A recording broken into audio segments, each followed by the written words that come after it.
Hey, good afternoon. I'm with Tom Craig, a broker at Coldwell Banker First Realtors, and I'm Dennis Ledford with Coldwell Banker First Realtors. And I wanted to bring somebody in that's an expert, I think, on a hidden treasure in our valley. You know, we talk about our restaurants, our downtown, and all of the beautiful homes and environment, but part of that environment revolves around water. And this young man is a fisherman, fly fisherman. And he comes from Alaska, and I thought I'd start off with just kind of give us a background fishing in Alaska.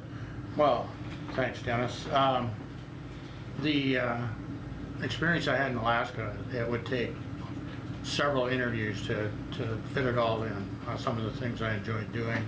Fish commercially, I've guided up there for sport fish. And when I first moved here, I moved here from Alaska in 2002. I spent 38 years up there, and the background was incredibly varying. Firefighter, hospital administration, construction, you name it. Worked in cannery, seafood processing. I fished in the Bering Sea, things like that. But when I moved down here, one of the first things people said to me was, well, boy, you're not going to like it here. There's just, there's no fish. And I've discovered, as Dennis said, some hidden treasures. There are some really unique places to fish around here, as well as just some places everybody knows about. And some of those are okay, and some are bring a rock because you'll have 500 of your best friends standing next to you, which happens in Alaska too, believe me. So some of those places that I really enjoy fishing, and I really became more of a purist fly fisherman, if you will, here because I suddenly found out dry fly fishing here is so spectacular. It is. And I like going to the Yakima River, which is a couple hours away, the Wallowa River, less hour and a half maybe.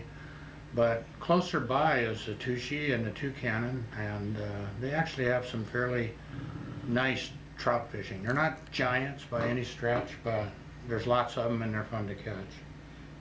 You're headed to kind of an annual event for you now to steelhead fish. Yeah. Tomorrow I'm going over to the Grand Ronde River, which is a great steelhead river. Unfortunately, the friend I was going to go with, Doug Coe, I call him Dr. Doug, fell off a ladder and broke his foot. So he may be there watching me fish, but he won't be able to fish himself. But the Grand Ronde this time of year can be very, very good, or not. It's fishing is fishing, so you just... It's not always called just catching, is it? Right. It's some of it you're there for the experience and the outside fresh air. And a lot of Grand Ronde, I've seen Dall sheep, lots of deer, see lots of those turkeys, things like that. And Beautiful area. Oh, it's gorgeous, it really is. So, Well, Tom, if somebody had interest to explore more about fly fishing and where to fish, I understand there's a club. yes. Yeah, I am the president currently of Walla Walla Fly Fishers. We meet the third Wednesday of every month at Smith Family Restaurant, and we certainly invite anyone interested. You don't have to be a fly fisherman. Maybe you just want to find out about it, or you have some questions about it. Come to one of our meetings. We start our meetings off at 6 p.m. with a social for an hour. People can, or if they choose, buy dinner. A lot of people just come and have a glass of wine or coffee. And then we have our meeting from 7, usually an hour and a half, maybe 2 hours at the most. We try to do a 30-minute program on different fly fishing venues around the state. We bring in guides. We let people lie about their fishing exploits. And one of my famous sayings is, if I tell you where I fish, it'll probably be a lie. So that's a takeoff on that advertisement for beer.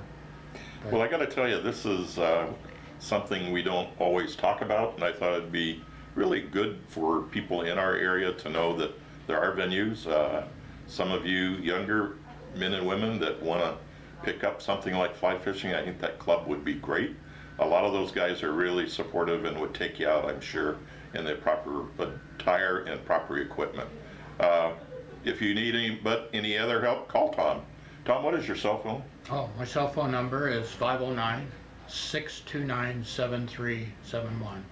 And one thing I forgot to mention, our club is actively involved with the Wounded Warrior Project, and we're getting more and more involved in that and trying to stimulate our members to help out in that area. We do a fly fishing fair every spring too out at Waterbrook, and we get involved in the summertime doing fishing fairs at farmers market over at the fairgrounds. We just want people to know a little bit more about it, and if they find it something they want to get involved with, we'll take them as far as they want to go. And it's a hobby that'll never leave you, and you can use it all over the world, which is kind of exciting. Tom, thanks for spending some time, Thank you. I and appreciate I it. hope you get a few calls. Yeah, me too. Thanks.